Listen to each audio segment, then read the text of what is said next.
अब पढ़ेंगे।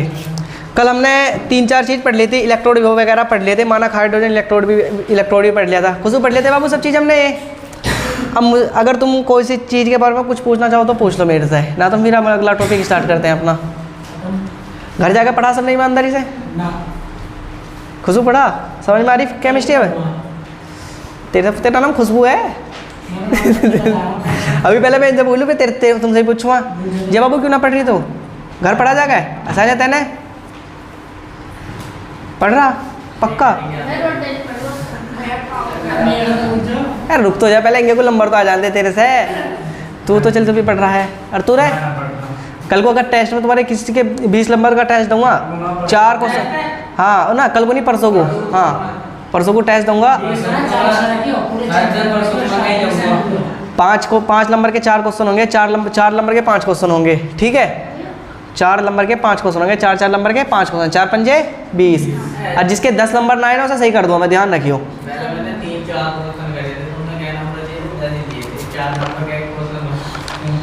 यानी सही ना करा को कहते ना, हाँ सही गलत, ये नहीं गलत पे थोड़ी नंबर दे दो भैया मैं। चल तू भी बता दे तेरी बस। अब ठीक है, देखो हमने इलेक्ट्रोड पढ़ा, इलेक्ट्रोड फिर सुन लो, इलेक्ट्रोड में और अर्धशैल। देखो इलेक्ट्रोड क्या रहे, हमें एक बीकर लिया और बीकर में क्या लगा दिया हमने,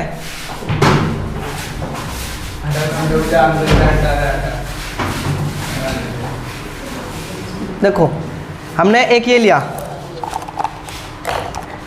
हमने एक बीकर लिया और उसमें एक इलेक्ट्रोड लगा दिया, ठीक है? अगर हमने छड़ कॉपर की लिया तो हमने विलयन भी काय का बनना पड़ेगा, हमें कॉपर सल्फेट का बनना पड़ेगा, तो ये क्या कहलाएगा हमारा, इलेक्ट्रोड कहलाएगा या अर्धशैल कहलाएगा। फिर इसके बाद में जो इस पे इसकी छड़ पे जब हम प्लस माइनस आ जाएगा तो एक विभव उत्पन्न होगा, उसे क्या कहेंगे, फिर इससे क्या कहेंगे, इलेक्ट्रोड विभव कहेंगे। लेकिन अगर इसमें 3 कंडीशन अप्लाई हो जाए, क्या कंडीशन अप्लाई हो जाए, इसका तापमान 25 डिग्री सेल्सियस हो जा, इसकी सांद्रता 1 मोल हो जा, और एक कंडीशन क्या थी, इस पर दाब कितना लग, 1 एटम लग जाए, तो फिर ये क्या, ये इलेक्ट्रोड विभव ना क्या कहलाएगा हमारा, मानक इलेक्ट्रोड विभव कहलाएगा, ठीक है? और हमें इलेक्ट्रोड का, मानक इलेक्ट्रोड का है नहीं, और इलेक्ट्रोड विभव का विभव ज्ञात करने के लिए किसका प्रयोग करते हैं हम करते हैं मानक हाइड्रोजन इलेक्ट्रोड का प्रयोग करते हैं। हमें पता है कि उसका प्रयोग कैसे करेंगे, जिसका भी हमें इलेक्ट्रोड विभव ज्ञात करना उसे मानक इलेक्ट्रोड, मानक हाइड्रोजन इलेक्ट्रोड के बराबर में लाकर रख देंगे, दोनों को एक तार के द्वारा जोड़ देंगे, और तार के द्वारा जोड़ने के बाद में उनके बीच में क्या लगा देंगे हम, वोल्ट मीटर, जिससे धारा का हमें पता चल जावे। यहाँ तक के सारे पॉइंट क्लियर है? कोई ऐसा तो नहीं जो ना समझ में आया हो? अब की हेडिंग डाल लो, हमारी है विद्युत रासायनिक सेल, विद्युत रासायनिक सेल, हेडिंग डाल लो विद्युत रासायनिक सेल।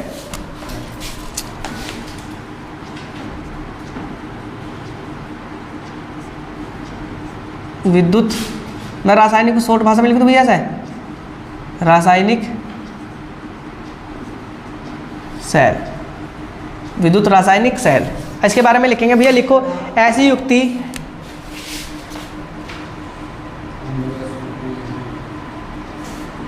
देखो ऐसी युक्ति जो रासायनिक ऊर्जा को, ऐसी युक्ति जो रासायनिक ऊर्जा को विद्युत ऊर्जा में, ऐसी युक्ति जो रासायनिक ऊर्जा को विद्युत ऊर्जा में बदलती है। ऐसी युक्ति जो रासायनिक ऊर्जा को मतलब भैया विद्युत ऊर्जा में बदलती है, क्या कहलाती है हमारी, विद्युत रासायनिक सेल, विद्युत रासायनिक सेल कहलाती है,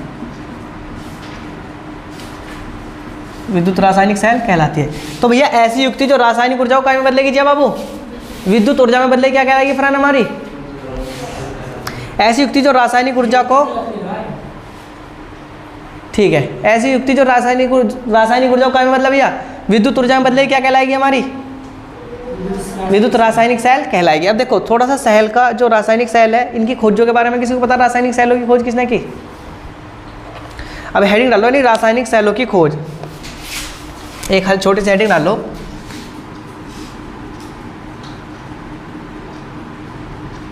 रासायनिक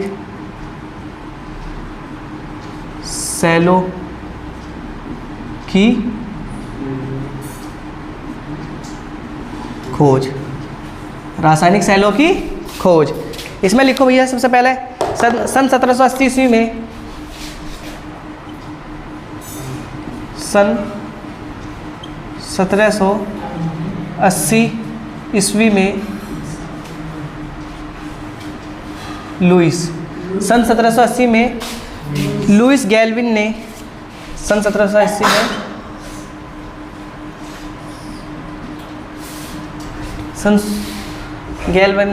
गैल्वनी ने, सन 1780 में लुईस गैल्वनी ने तथा 1717 लिखो, सन 1780 में लुईस गैल्वनी ने तथा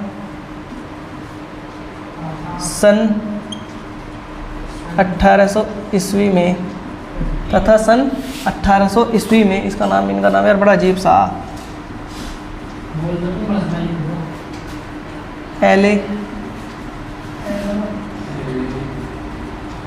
एलेजेंडो वोल्टा,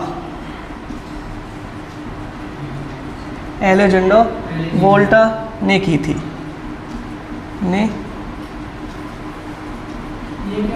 ने की थी, एलोजेंडा वोल्टा ने की थी। इसलिए इन्हें गैल्वेनिक सेल या वोल्टे सेल कहते हैं। इसलिए इन्हें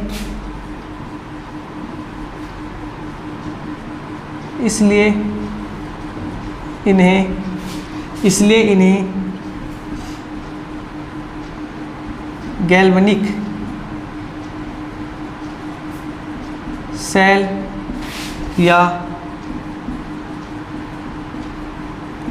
वोल्टीय सेल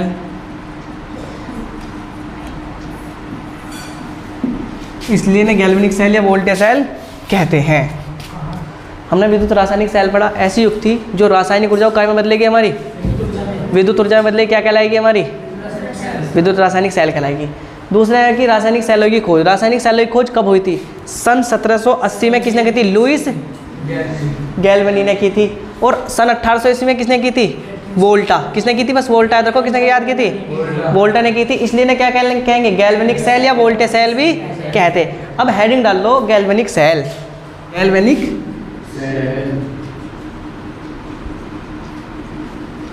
सेल पहले भैया इसमें लिखो और फिर से समझेंगे। देखो लिखो, इनके द्वारा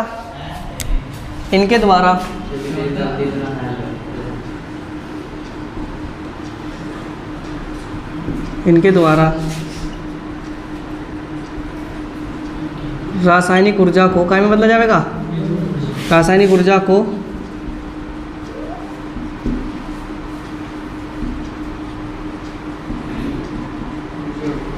विद्युत ऊर्जा में बदला जाता। इनके द्वारा रासायनिक ऊर्जा को बदला जाएगा जी बाबू, विद्युत ऊर्जा में बदला जाता है। इन सेलों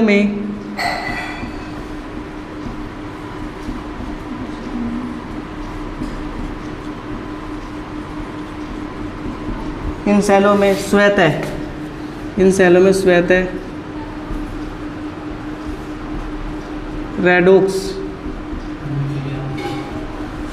रेडॉक्स अभिक्रिया होती रहती है।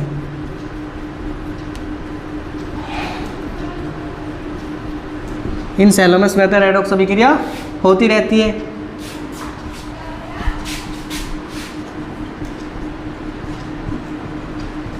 इन सेलों में अधिक विभव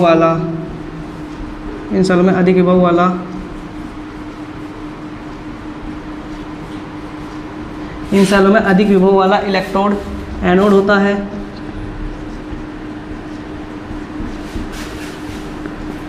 होता है।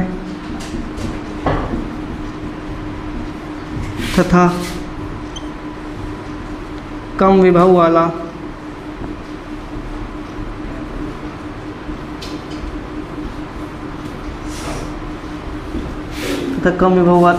कैथोड होता है।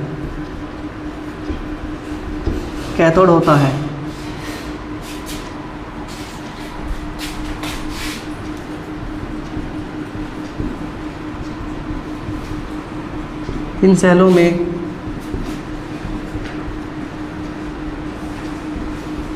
एनोड पर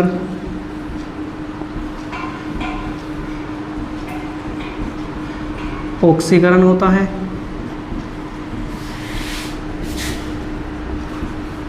तथा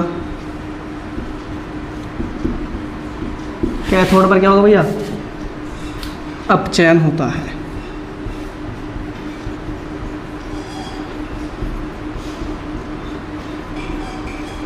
तथा कैथोड पर अपचयन होता है।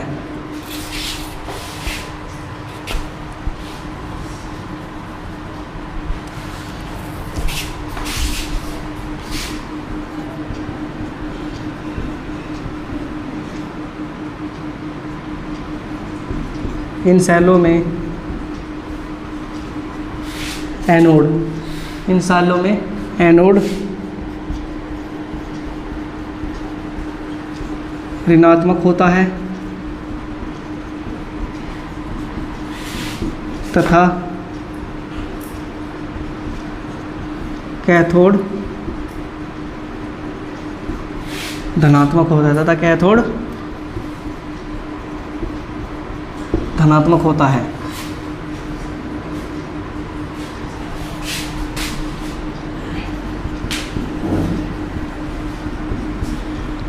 इन सेलों में बाह्य परिपथ में, इन सेलों के ऐसा करिए, इन सेलों के बाह्य परिपथ में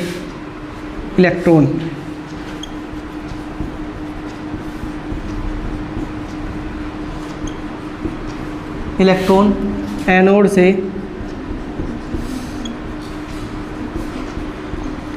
से कैथोड की ओर, एनोड से कैथोड की ओर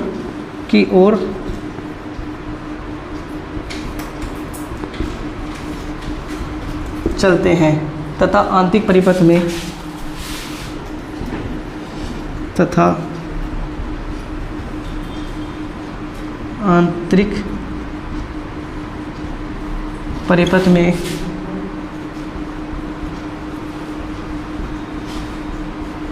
इलेक्ट्रॉन कैथोड से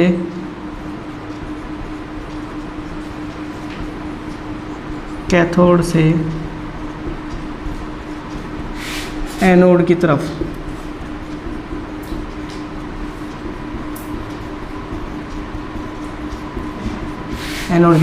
चलते हैं। पहले लिख लो आराम से फिर सबसे पहले हमने पढ़ा विद्युत रासायनिक सेल, ऐसी युक्ति जो विद्युत ऊर्जाओं का जो रासायनिक ऊर्जाओं का बदलेगी, विद्युत ऊर्जा में बदलती है। हमारे घर में बैटरी है, बैटरी कैसी रहे है, वो रासायनिक ऊर्जाओं का बदला है, विद्युत ऊर्जा में बदलती है, क्योंकि बैटरी है उसके अंदर क्या हूँ मैं, अभिक्रिया हुआ। अभी मैं बताऊंगा कि कैसे उसके अंदर कैसे अभिक्रिया रहे हैं, उसकी मैं बताऊंगा। तो जो हमारी घर वाली बैटरी है, बैटरी का मतलब जो हमारे घर में इन्वर्टर बैटरी रखा है वो कैसी है, वो रासायनिक ऊर्जा को काय में बदलेगी हमें, विद्युत ऊर्जा। अब हमारे घर में लाइट नहीं आई तो उसके अंदर रासायनिक अभिक्रिया होगी, रासायनिक अभिक्रिया से हमें क्या मिली, एक विद्युत ऊर्जा मिली नहीं मिली। तो ऐसी युक्ति जो रासायनिक ऊर्जा को विद्युत ऊर्जा में बदलती है क्या कहलाती है, हमारी विद्युत रासायनिक सेल कहलाती है। फिर हमने पढ़ा कि सेलों की खोज, रासायनिक सेलों की खोज। तो रासायनिक सेलों की खोज 1780 में किसने की थी, लुईस गैल्वानी ने की थी, और सन 1880 में वोल्टा ने की थी। ठीक है, इसका नाम क्या है, एलोजेंडा वोल्टा ने की थी। ठीक है, और इसलिए इन्हें क्या कहेंगे, इसलिए इन्हें हम गैल्वेनिक सेल भी कहते हैं, या क्या बोलते हैं, वोल्टा सेल भी, वोल्टेज सेल भी कहते हैं। इसके बाद फिर हमने नंबर 1 डाल कर लिखा गैल्वेनिक सेल। क्या लिखा, गैल्वेनिक सेल। इनके द्वारा रासायनिक ऊर्जा को क्या में बदला जाएगा भैया, विद्युत ऊर्जा में बदला जाएगा। और इन सेलों में क्या होगा, इन सेलों में स्वतः रेडॉक्स अभिक्रिया होती रहती है। रेडॉक्स अभिक्रिया मुझे कौन बताएगा क्या है रेडॉक्स अभिक्रिया।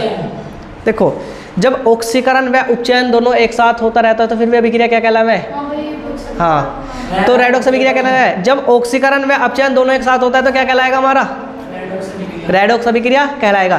देखो, हाँ सुनो जिया बाबू, रेडॉक्स अभिक्रिया भी 2 प्रकार से होवे। एक तो वह है कि ऑक्सीजन का जुड़ना और ऑक्सीजन का निकलना, ये भी क्या कहलावा हमारी रेडॉक्स अभिक्रिया कहलावा है। और इलेक्ट्रॉन का जुड़ना और इलेक्ट्रॉन का निकलना भी क्या कहलावा हमारा, रेडॉक्स अभिक्रिया कहलावा। तो ध्यान लग रहा है रेडॉक्स अभिक्रिया क्या प्रकार से होवे, 2 प्रकार से। मैंने तुम्हें 10वीं क्लास में लिखवाई थी कि इलेक्ट्रॉनों का निकलना, इलेक्ट्रॉनों का जुड़ना क्या कहलावा है, रेडॉक्स अभिक्रिया कहलावा है। और ऑक्सीजन का जुड़ना और ऑक्सीजन का निकलना भी क्या कहलावा हमारा, रेडॉक्स अभिक्रिया कहलाता है।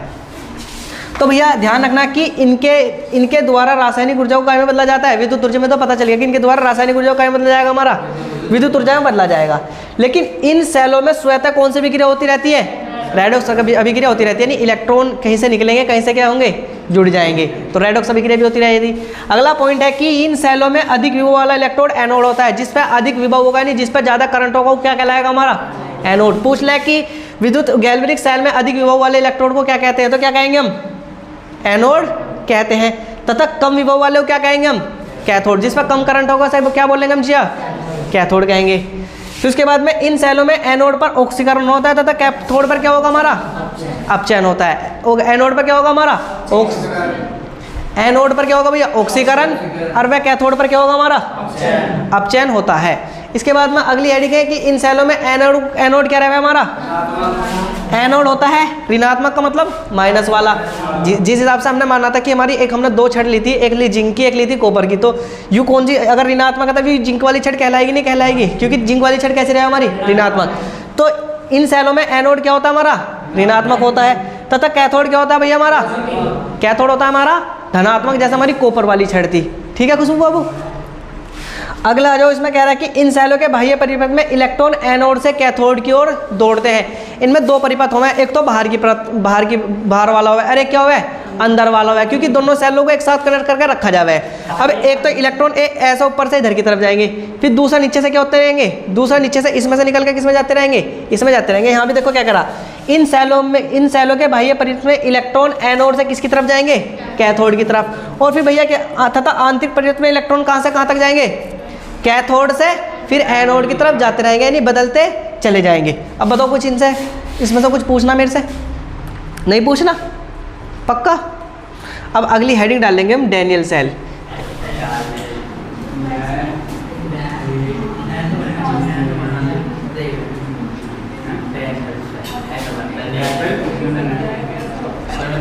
जी हाँ चुप हो जाओ बाबू, हेडिंग डाल लो डैनियल सेल। और डैनियल सेल में सबसे पहले हम बनाएंगे एक चित्र है,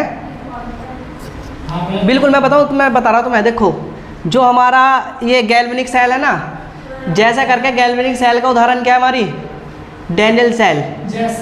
हाँ पहले तुम, हाँ इसका एग्जांपल है, जैसा करके लिख लो, जैसा डैनियल सेल, और फिर हम डैनियल सेल का चित्र बनाएंगे, फिर उससे समझेंगे चीज़ों को। उसमें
सबसे पहले हमने लिखी थी कि इनके द्वारा रासायनिक ऊर्जा को क्या में बदला जावे, विद्युत ऊर्जा में बदला जावे। इसके अगला पॉइंट है कि इन सेलों में स्वतः कौन सी अभिक्रिया होती है, रेडॉक्स अभिक्रिया। इन अभिक्रियाओं में कुछ देखो, इसमें से इलेक्ट्रॉन निकल, इधर क्या होंगे, इस तरह से इलेक्ट्रॉन निकलते रहेंगे और इधर क्या होंगे, इलेक्ट्रॉन जुड़ते रहेंगे। तो इनमें कौन सी अभिक्रिया होती है, रेडॉक्स अभिक्रिया। अगला पॉइंट है कि इस सेल में अधिक विभव वाला इलेक्ट्रोड एनोड होता है और जो कम यू क्या इस पर अधिक यानी ज़्यादा हो रहा है, तो ये कौन सा कहलाएगा हमारा, एनोड है। और जो कम वाला हो क्या कहलाएगा हमारा, कैथोड। अगला है कि इसमें कि भैया ऑक्सीकरण व अपचयन, इनमें एनोड पर ऑक्सीकरण, जो हमारा कहाँ है, एनोड। ऑक्सीकरण का मतलब क्या है, ऑक्सीकरण का मतलब इलेक्ट्रॉन का निकलना। देखो एनोड पर क्या हो रहा है हमारा, ऑक्सीकरण हो रहा है, तो इस पर एनोड पर क्या हो रहा है भैया, हमारा ऑक्सीकरण होता है। और कैथोड पर क्या होता है, अपचयन होता है। नहीं, इसमें इलेक्ट्रॉन का क्या होगा, जुड़ना, क्या कहलाता है हमारा, अपचयन कहलाता है। अगली हेडिंग है कि गैल्वेनिक सेल के बाह्य परिपथ में इलेक्ट्रोड एनोड से कैथोड की ओर। देखो ये कौन सा परिपथ है, ये बाह्य परिपथ है। जी हाँ बाबू, ये कौन सा परिपथ है हमारा, बाह्य परिपथ है। देखो इसमें इलेक्ट्रोड एनोड से किधर की तरफ को जा रहे हैं, मैंने लिखवाया था कि इन सेलों में इलेक्ट्रोड एनोड से किधर की तरफ को जाएंगे, कैथोड की तरफ जाते हैं। और आंतरिक परिपथ, आंतरिक परिपथ का मतलब है कि अंदर वाला परिपथ। देखो ये वाला अंदर वाला परिपथ, अंदर वाले परिपथ में देखो कैथोड से किधर को जा रहे हैं, इलेक्ट्रॉन एनोड की तरफ को जाते हैं। और भी कुछ लिखवाया मैंने इसमें, बस इतना लिखवा रखा। अब इसमें पूछ रहा है कि एनोड पर कौन सी अभिक्रिया रही। हमें पता है कि एनोड पर क्या होता है हमारा, ऑक्सीकरण होता है। क्या होता है, ऑक्सीकरण। और ऑक्सीकरण से जहां भी ऑक्सीकरण आएगा उसका मतलब है कि इलेक्ट्रॉन का निकलना। देखो तो एनोड से, जब एनोड पर कोई भी चार्ज ना था, इस पर इसमें से दो इलेक्ट्रॉन निकले, तो इस पर Zn++ आ जाएगा। अब मैं तुम्हें बताऊं कि इस पर Zn++ क्यों आया, क्योंकि इस पर कुछ इलेक्ट्रॉन होंगे, कुछ क्या होंगे, प्रोटॉन होंगे। अब इसमें से जब दो इलेक्ट्रॉन निकल जाएंगे तो दो इलेक्ट्रॉन की कमी हो जाएगी, नहीं हो जाएगी, और प्रोटॉन की संख्या बढ़ जाएगी, इसलिए क्या आ गया, इस पर दो प्रोटॉन आ गए। तो इस पर एनोड पर क्या हो रहा है हमारा, ऑक्सीकरण होता है। और कैथोड पर क्या होगा हमारा, कैथोड का मतलब है अपचयन यानी इलेक्ट्रॉन का जुड़ना। इस पर यहाँ प्रोटॉन ज़्यादा थे, लेकिन मैंने क्या करा, इसमें दो इलेक्ट्रॉन इसमें जोड़ दिए, तो प्रोटॉन के जो दो चार्ज है प्लस वाले, दो इलेक्ट्रॉन से क्या हो जाएंगे, कैंसिल हो जाएंगे। खाली कॉपर कैसा बन जाएगा हमारा, कॉपर हमें प्राप्त होना शुरू हो जाएगा। ठीक है, अगर मैं बात करूं कुल अभिक्रिया, कुल अभिक्रिया कैसे थी, हमारे पास जिंक था, जिंक में से दो इलेक्ट्रॉन निकले, जिंक में से दो इलेक्ट्रॉन निकले होंगे तो क्या आ जाएगा, Zn++ आ जाएगा, नहीं आ जाएगा। कॉपर था हमारा, कॉपर पर कितने प्रोटॉन थे हमारे, प्लस के दो चार्ज था, लेकिन कॉपर में से क्या हुआ, कॉपर में से दो इलेक्ट्रॉन निकल गए, दो इलेक्ट्रॉन जुड़ गए, तब क्या हो गया, कॉपर ऐसा बन जाएगा। तो इस पर कुल अभिक्रिया क्या हुई, Zn+Cu++ में क्या आ गया हमारी, Zn++Cu। अब समझाने की तो जरूरत ना कि हमारे पास Zn पे दो चार्ज कैसा है। अब बस एक चीज़ लिख लो कि डैनियल सेल एक गैल्वेनिक सेल या वोल्टेज सेल होती है। इसमें लिख लो जो हमारी डैनियल सेल है ना, क्या हुआ है हमारी, ये डैनियल सेल एक क्या, तो मैंने क्या बोलेंगे, गैल्वेनिक या क्या बोलेंगे ना, वोल्टेज सेल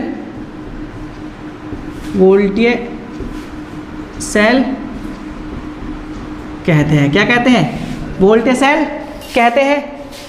अब इसमें क्या होगा भैया, इसमें दो इलेक्ट्रोड होते हैं। कितने इलेक्ट्रोड हैं जी इसमें बाबू, दो इलेक्ट्रोड है। कौन से, इसमें दो इलेक्ट्रोड होते हैं। अब दो इलेक्ट्रोड कौन कौन से होंगे, नंबर एक कौन सा हमारा, सबसे पहला हमारा एनोड। जो एनोड है, एनोड कौन सा होगा हमारा, यह है क्या होगा, ऋणात्मक वाला सिरा रहता नहीं रहता, ऋणात्मक छड़ होती है। क्या होती है, ऋणात्मक छड़ होती है। और इस पर क्या होगा, यानी ये किसकी बनी रहे है, यानी जिंक की होगी, यानी जिंक सल्फेट के विलयन में ये डूबी रहे है, डूबी रहे, खुशबू ना डूबी रहती। दूसरी हमारी क्या है, दूसरी हमारी क्या है, कैथोड। ये किस पे कैसा चार्ज है हमारा, ये तो इसे मैं लिख लूँ धनात्मक, ये धनात्मक छड़ होती है। और ये किसके विलयन में डूबी रहे है खुशबू बाबू, हमारी कॉपर सल्फेट के विलयन में डूबी रहती है। एक चीज़ देखो इधर, जी हाँ खुशबू, जुनेद भैया इधर देखो, हमें पता है कि हमने इसके बारे में तो लिखा ना, इन दोनों सेलों को जोड़ने के लिए इसका प्रयोग किया जाए। क्या हमारा लवण सेतु। इसका प्रयोग क्यों किया जावे, देखो इलेक्ट्रॉन को इधर से इधर भेजने के लिए किया जावे, और इसमें जिलेटिन या अगार, अगार का क्या भरा जावे, विलयन भरा जावे। ये विलयन इसमें इसलिए भरा जावे ताकि इससे इलेक्ट्रॉन निकले, कॉपर इधर से इधर ना जावे। और भैया इसमें क्या, अगार अगार के साथ में क्या भरेंगे, क्या तो हम KCl भरेंगे, या क्या भरेंगे, KNO3 भरेंगे, या क्या भरेंगे, NH4Cl भरेंगे। अभी हमारा लवन सेतु का अगला टॉपिक है लवन सेतु जब पढ़ाऊंगा, बस अभी इतना समझ लो कि इसे इसलिए लगाया जावे कि इससे इलेक्ट्रॉन इधर की तरफ ट्रांसफर हो जावे और हमारा कॉपर इधर की तरफ ना जावे। तो इसमें लिख लो दोनों इलेक्ट्रोडों को आपस में जोड़ने के लिए, दोनों इलेक्ट्रोडों को आपस में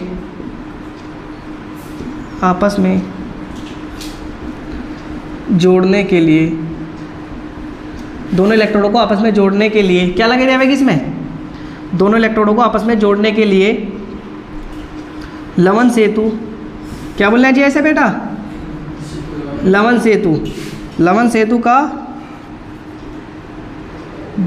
सेतु का प्रयोग करते हैं। यह उल्टे U, मैं ऐसे लिख रहा है, यह उल्टे U आकार की क्या होती है, नली होती है। यह उल्टे U आकार की नली होती है। लिख लो, यह उल्टे U आकार की नली होती है।